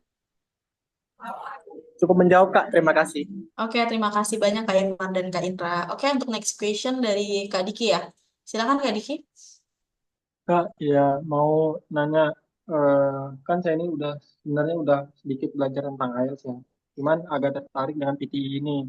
Nah, kira-kira waktu ideal untuk belajar PTI sampai siap ke real test itu berapa lama ya? Dan kalau di Jawa Timur itu tesnya di mana? Mungkin seperti itu, Kak. Oke, mungkin ini pertanyaan untuk saya kali ya. Oke, ya Saradip ya. Ya, kalau untuk waktu idealnya sih Kak Diki nanti kakak bisa coba kontak saya aja di admin 1 tadi berarti ya, yang di admin 2. Nanti kakak coba chat saya aja, saya coba coba kirimin kakak pretest dulu. Setelah kakak coba pretest, baru saya bisa arahkan kakak bagusnya ambil kelas apa dan berapa durasi waktunya. Kayak gitu. Kalau untuk di Jawa Timur, jadi gini Kak Diki dan mungkin untuk teman-teman untuk informasinya, untuk tes center PTI itu kita di Indonesia ada tersedia di 4 kota. Di Pontianak itu pertama, kedua di Jakarta, di Tangerang, lalu di Surabaya. Jadi kalau Kak Diki sekarang domisilinya di Jawa Timur, mungkin yang kota yang paling dekat itu di Surabaya. Jadi kalau untuk Bansa sendiri ini teman-teman adalah register pertama di Indonesia yang bisa bantuin teman-teman untuk pendaftaran tes PTI di 4 kota tersebut gitu. Jadi walaupun kita sekarang office-nya di Pontianak, tapi kalau teman-teman mau tes di luar dari Pontianak, kita bisa bantu pendaftarannya. Nanti teman-teman tinggal datang aja sesuai tanggal pendaftaran yang sudah kita bantu. Seperti itu Kak Diki. Apakah cukup menjawab pertanyaan dari Kak Diki? Cukup menjawab sekali, Kak. Dan apa namanya itu berarti saya daftarnya lewat Bansa ini aja, ntar si Bansa yang mendaftarkan ke Surabaya atau Jakarta itu. Betul, Jadi betul kita tinggal banget. datang aja. Oh Betul iya. banget, Kak Diki. Nanti kontak saya aja di admin yang kedua ya. Ya, ya. Oke. Baik, terima kasih Kak. Ya, sama-sama Kak Diki. Oke, teman-teman untuk next question itu dari Kak Siti Mariam. Silakan Kak Siti. Halo Kak, Ya, Eh, halo. sebenarnya saya ragu nanyain ini karena ini cukup privasi, tapi kayaknya ini kebingungan yang banyak dirasakan oleh banyak pendaftar. Eh, Masih ini nih terkait kan kalau ke sana tuh harus ada juga ya uang deposit sebesar 55 juta. ya Dan untuk 5.000 AUD tepatnya. iya, dan untuk mahasiswa kan itu cukup besar ya Kak. Ya, lu ya Hmm. mana ada gitu uang segitu. Nah, Ya. apakah para pendaftar itu punya cara tertentu atau strategi tertentu untuk mendapatkan uang sejumlah uang tersebut atau bagaimana? Terima kasih, Kak. Oke, mungkin ini pertanyaan untuk Kak Indra kali ya. Mungkin pengalaman kakak gimana? Mungkin yang pernah kakak alamin untuk diri sendiri atau ada case teman-teman kakak yang kakak lihat prosesnya itu seperti apa? Hmm, kalau untuk yang uang deposit itu, waktu itu aku kayak pinjem duit mamaku sih, Kak. Tapi setelah itu, aku balikin habis itu. Kirain dibawa ke Aussie. Oke, Kak Siti, apakah terdengar suara Kak Indra? Oh iya, Kak. Jadi itu Heeh. eh, inisiatif pribadi aja ya gimana cara nyarinya? Pakai Iya, trip. betul, betul Kak Siti. Iya, kalau teman-teman murid-murid di Bansa sih memang kebanyakan seperti itu. Kan ada juga WHV kan juga bisa tuh diajukan ketika kita masih kuliah minimal semester masuk ke semester 5 kan minimal kuliah 2 tahun. Biasa kan memang rata-rata belum pada kerja Kak ya. Jadi memang biasa pakai dana orang tua atau mungkin keluarga yang bisa kita pakai sementara gitu untuk depositnya. Seperti itu Kak Siti. Ya, baik. Terima kasih, Kak. Oke, sama-sama Kak Siti. Oke, mungkin ada lagi pertanyaan dari teman-teman. Boleh banget untuk PT juga boleh nih, ada Sir Adib masih nungguin. Kayaknya banyak tuh pertanyaan di kolom chat tuh, Kak. Oh ya, kita cek ya.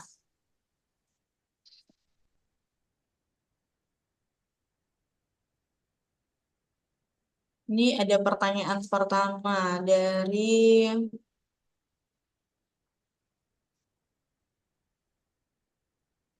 dari Kak Yoga. Ini pertanyaan pertamanya adalah, Kak, aku mau tanya masa berlaku PT itu berapa lama? Apakah ada tips untuk keluar SD WHV-nya? Kalau untuk masa berlaku PT itu di 2 tahun ya Kak, sama seperti IELTS. Cuman kalau Kakak pakai sertifikatnya untuk pengajuan WHV dan SD WHV, itu minimal masa berlaku sertifikatnya 1 tahun. Seperti itu. Nah, ini kan ada pertanyaan lagi nih, apakah ada tips untuk keluar SD WHV-nya? Mungkin ini pertanyaan untuk Kak Indra. Kak Indra mungkin bisa bantu jawab. Tipsnya apa ya? Mungkin kayak file-filenya udah disiapin. Habis itu kalau emang udah dari buka, pasti kan webnya kan pasti langsung ngedown ya. Di pokoknya di apa tuh usahain klik terus lah pokoknya. Waktu itu aku war dari pagi sampai siang ngeklik terus tuh. War kedua. War yang pertama malah dari pagi sampai sampai sore kayaknya ngeklik itu. Apanya apanya nih Kak yang diklik Kak? Mungkin ada beberapa teman yang belum tahu. Jadi kan kalau kita udah kalau yang waktu aku war pertama kan beda ya sama yang war kedua. Ya. Kalau war yang pertama tuh dia tuh bakal ada kayak pilih waktu itu tuh aku ada kayak tiga tiga pilihan gitulah, 3 kolom gitu di tanggalnya kan. Nah, jadi kita tinggal pilih di tanggal berapa. Ah, kalau misalnya pada umumnya, kalau misalnya share webnya nggak ngedown tuh kita klik pasti kita langsung masuk kan dan kita bisa langsung ngisi-ngisi gitu. Ah, sedangkan yang waktu itu masuknya over dari capacity, webnya jadi ngedown dan kita kayak agak error gitulah. Jadi kita usahain ngeklik terus agar kita masuk ke dalam itunya dan kita bisa ngisi. Ya, betul. Jadi cukup jelas ya teman-teman untuk gimana sih tips warnya. Itu adalah hal yang Kak Indra alamin sendiri dan begitu cara dia menghadapi problem yang ada di hari HTS. Sorry, di hari war maksudnya. Oke. Untuk next question itu ada dari ini Kak Diki baru angkat tangan atau yang tadi nih? Mau nanya lagi kan? Mau nanya lagi? Oke, silahkan. Iya, eh, Kak, untuk MCU itu bisa menggagalkan benefitnya bisa nggak? Misal kalau gagal, apakah ada penyakit tertentu yang eh, menyebabkan itu, Mas? Terima kasih, Mas. Oke, gimana nih Kak Indra? MCU pasti sangat berdampak ya kalau ini. Yang setauku sih, pokoknya yang paling diantisipasi itu penyakit-penyakit menular kayak TBC, HIV gitu. Jadi ya sebelum apa dong? Pokoknya inilah jaga kesehatan lah pokoknya. Jangan kalau misalnya mungkin ada teman yang ada apa dong? Mengidap penyakit-penyakit menular, menurutku Hmm. itu susah sih waktu itu. Sulit, sulit. Nah, jadi pengalamanku waktu itu, nah ini aku share pengalaman waktu MCU aja ya. Ya. Jadi waktu aku MCU itu aku MCU-nya kan di Bintaro tuh, Rumah Sakit Bintaro. Jadi bener-bener segalanya dicek. Jadi tuh pokoknya waktu pengecekan terakhir tuh aku tuh sama dokternya cuma disuruh pakai celana dalam doang Hmm. dan dia ngecek seluruh badan Ya, ya, gitulah pokoknya. ya. Begitu sih Kak Diki. Jadi memang kalau untuk medical check up itu sepengalaman kita juga di Bansa nggak ada persyaratan yang gimana-gimana asalkan kamu bebas aja dari penyakit yang menular itu aja sih palingan. Paling kalau ada obesitas yang terlalu berlebihan itu juga biasa akan jadi kendala. Cuman biasanya kebanyakan kalau yang sakit gitu atau ada juga waktu itu pernah ada case seperti ini. Muridnya kita dia ketika medical check up ternyata ada terdeteksi di paru-parunya ada kayak bercikan hitam gitu. Nah, kalau yang kayak gitu, biasanya hasil visanya nggak langsung keluar, Kak. Tapi dari kedutaan Australia itu, mereka sangat jelas menginformasikan bahwa hal ini minta coba cek ulang lagi medical check up-nya. Kalaupun misalkan ketika medical check up ulang kedua perlu pengobatan, dari kedutaan besar Australia itu bakal tungguin pengobatannya sampai pengobatannya beres dalam durasi yang sudah ditentukan oleh rumah sakitnya. Maka setelah itu hasil visanya akan diputuskan granted atau tidak. Biasanya seperti itu. Tadi, Ci. Apakah cukup jelas, Kak Diki, untuk Jelas, Kak. pertanyaannya? Cukup Jelas, jelas Kak. ya? Terima kasih, Kak. Ya. Oke, sama-sama Kak Diki. Kak, tambahin lagi ya, Gimana? 8 menit lagi. Oke. Teman-teman, kita sisa punya waktu 8 menit lagi. Jadi saya coba lanjut ke next question yang di kolom chat ya. Nah, ini ada pertanyaan dari Kak Alifa. Kak, apakah bisa daftar pas di tempat tesnya, besoknya baru ujian? Kalau untuk tes PTI sendiri, itu Kak Alfiah belum bisa ya Kak ya. Jadi kalau untuk tes PTI ini wajib pendaftaran itu wajib dilakukan Hamin 3 hari sebelum kamu melakukan tes. Itu pun tergantung lagi, kalau slotnya masih ada, kita bisa daftarin untuk Hamin 3 ke depannya. Tapi kalau slotnya sudah habis, maka kamu harus pilih tanggal tes eh, yang ada di yang ada tersedia gitu, sisa-sisa tes yang tersedia. Jadi kalau pendaftaran Hamin 1 itu sudah tidak bisa biasanya, atau pendaftaran langsung di hariannya belum bisa untuk PTI-nya gitu. Oke, ini ada pertanyaan lagi. Misalkan kalau mic headsetnya rusak, apakah diperbolehkan untuk menggunakan mic dan headset pribadi untuk menggantikan? Kalau kayak gini, Kak, biasanya sepengalaman kita, hal ini akan terjadi setelah kita bisa di hari H tesnya ya. Kalau misalkan hal ini terjadi, biasanya peserta diminta untuk melanjutkan tes terlebih dahulu. Ketika dia melanjutkan tes dan mungkin skornya nanti akan keluar di besoknya, kalau misalkan ternyata memang benar di skornya itu tidak sesuai dengan kemampuannya kamu, harusnya kamu bisa dapat lebih, tapi karena masalah sistem dari test center ini soal headset dan mic-nya bermasalah, jadi nanti kita bisa mengajukan banding untuk tes ulang ke Pearson-nya. Biasa seperti itu. Jadi nanti kamu akan mendapatkan tes ulang dengan mic dan headset yang sudah normal gitu, tidak rusak lagi. Begitu Kak Vicky. Lalu ada pertanyaan lagi nih.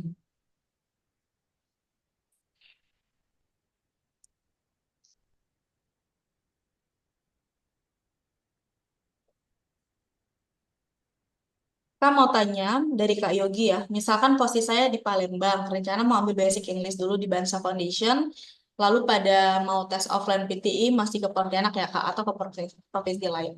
Tadi saya sudah jelaskan di depan, Kak Yogi, untuk tes centernya ini ada 4 kota yang menyediakan tes center PTI. Jadi Kak Yogi bisa pilih salah satu dari Pontianak, Jakarta, Tangerang, atau Surabaya. Jadi kalau kakak di Palembang, nanti kakak bisa pilih salah satu kota yang terdekat. Biasa kalau ke Palembang bisa terbang mungkin ke Jakarta untuk ambil tesnya atau di Tangerang. Seperti itu Kak Yogi. Nanti boleh teman-teman yang mungkin ada pertanyaan lagi dan mendetail itu boleh hubungi saya aja atau bisa hubungi Kak Indra.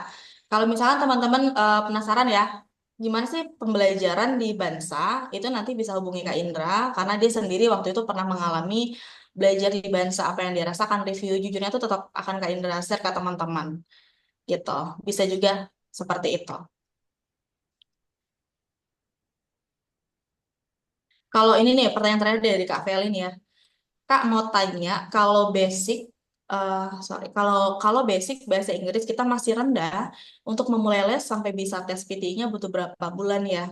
Kalau kita punya kelas intensif Kak untuk persiapan WHV itu ada yang kalau bahasa Inggrisnya udah oke nih basicnya sekitar 1 bulan. Tapi kalau misalkan yang basicnya masih kurang itu kita kasih kelas 60 jam sekitar 2 bulanan.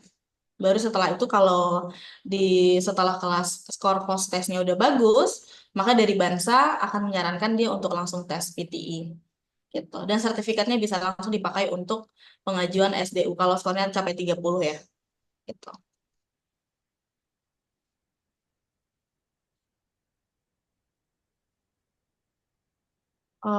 Ini pertanyaan terakhir deh ya yang bakal saya jawab. Kak, kan aku dari Pulau Jawa dan butuh waktu lebih persiapan buat ke lokasi. Dan baiknya Hamin berapa hari untuk di lokasi? Maksudnya ini lokasi tes atau les nih Kak? Rati ini pertanyaannya. Untuk lesnya ya? Oh,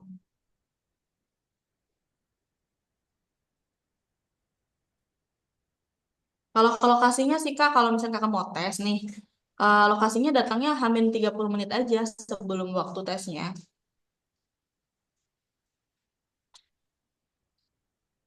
Apa sudah menjawab Kak Rati atau jawaban saya kurang tepat? Izin Kak. Iya, silakan Kak Rati. Iya, jadi kan kalau Mm-mm. berdasarkan pengalaman gitu, kalau keluar pulau, khususnya saya Ya. kan dari NTB, itu lumayan lama gitu waktunya. Misal Oh, nih saya ambil tes di Surabaya gitu kan, maksudnya rencananya sih pakai kapal gitu pergi. ya. Terus itu kurang lebih ya 20 jam lah gitu di perjalanan. Mm-mm. Jadi saya estimasi gitu Kak, kira-kira Mm-mm. amin berapa sih bisa apa namanya biar saya tuh pas tes itu bisa prima gitu loh. Soalnya Mm. tak pikir lagi gitu kan nanti Mm. bakalan lama di jalan, terus Mm. capek juga dan takutnya nanti pas hari tes itu agak ini ya Iya. capek lelah gitu. Jadi kira-kira berdasarkan pengalaman mungkin student sebelumnya gitu Mm. gimana itu sih Kak. Mm. Sebenarnya masing-masing student itu beda-beda kayak ada fisiknya yang kuat atau enggak. Tapi kalau mungkin dari Kak Ratih, karena kan cukup lama juga ya berada di kapal selama 20 jam untuk OTW ke Surabayanya. Jadi kalau misalnya kakak mungkin ini Hamin 2 hari palingan udah harus ada di Surabaya sih kak kalau saran dari aku. Karena kalau Hamin 1 itu terlalu mepet. Belum lagi kakak mau persiapan belajar mandiri di tempat menginap ketika akan melaksanakan tes. Hamin 2 hari harusnya udah cukup banget sih kak. Harus ada di kota Surabayanya gitu. Aku boleh izin tanya lagi satu nggak Kak? Boleh Kak Rati, silahkan. Spesial buat Eh, Kak Rati. Thank you. Jadi ini lebih ke ini sih Kak, pas Hmm. tesnya gitu. Nah, Hmm. saya nih jujur ya Kak, ini Hmm. personal banget. Intinya Yap. saya tuh agak panikan gitu loh orangnya. Nah, itu Hmm. gimana sih kira-kira tekniknya gitu buat Oke. menghadapi itu gitu. Mungkin ada dari Mm. Kak Adit gitu. Iya, Sir Adib. Silakan, Sir Ya, Adib. makasih. Ya. Oke, kalau udah masalah mental itu agak susah. Pertama aku jujur aja itu agak susah kalau misalnya aku perbaiki karena itu semua kembali lagi di kitanya, ya kan? But yang aku lakukan, tapi aku juga sama. Awalnya juga sama. Saat lagi ngambil tes IELTS pertama aku itu aku deg-degan banget. Dan yang pertama aku lakukan itu adalah tarik napas dalam-dalam dan ya perbaiki aja pikiran kita gitu, karena yang bikin kita panik itu kan sebenarnya hal yang nggak bisa kita kontrol, ya kan? Ambil aja mindsetnya seperti itu.